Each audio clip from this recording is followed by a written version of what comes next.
جانان دی بد او بد به ما ثبوت کړي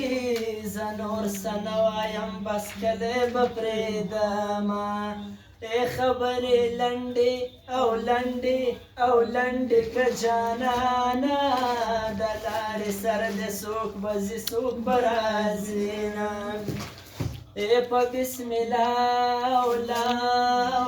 باندې ورخیزم د نجلۍ کټ د چلغوزو د مات بسینا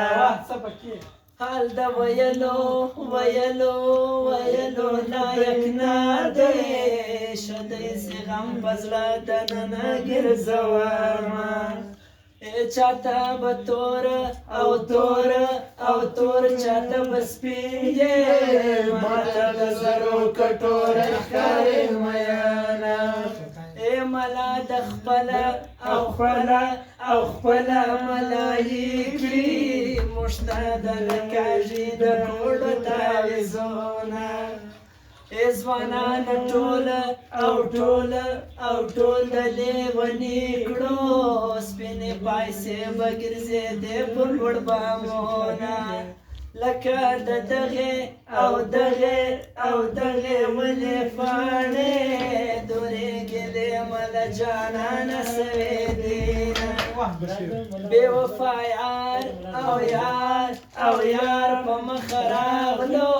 له خپله مله شرمېدو کښتې کاتنه خوله د ملا د لور خوشاله د شګرانې چرګانې ډېر خوړلي دینه د خوړنه پورې یارې مه کړه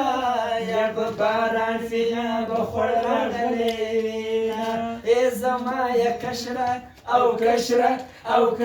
لور خوښېږي مورې صفت راته کمه سرې غږ کوینه وی ګران مې کابل دی زما جانان پکې اوسېږي مړ بسینا د کندهار او هار په هغه غاړه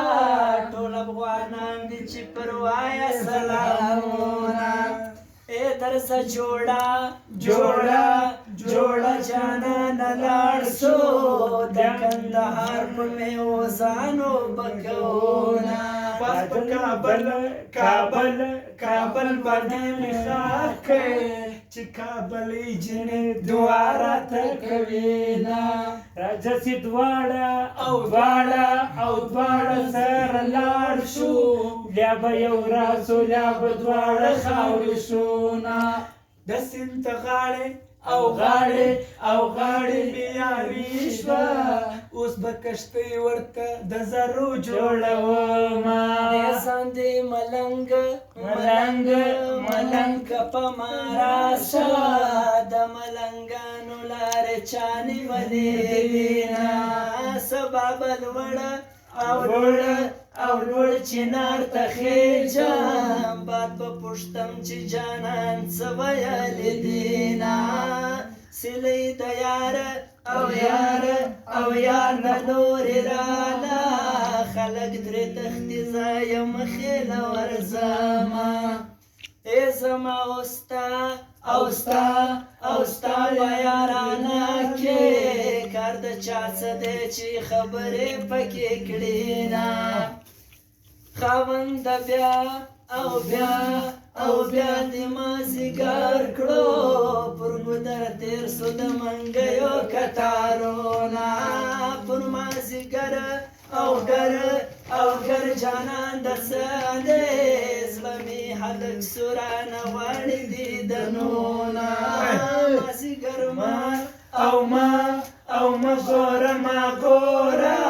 مازدیګر تل وي زه به کله یمه د یانې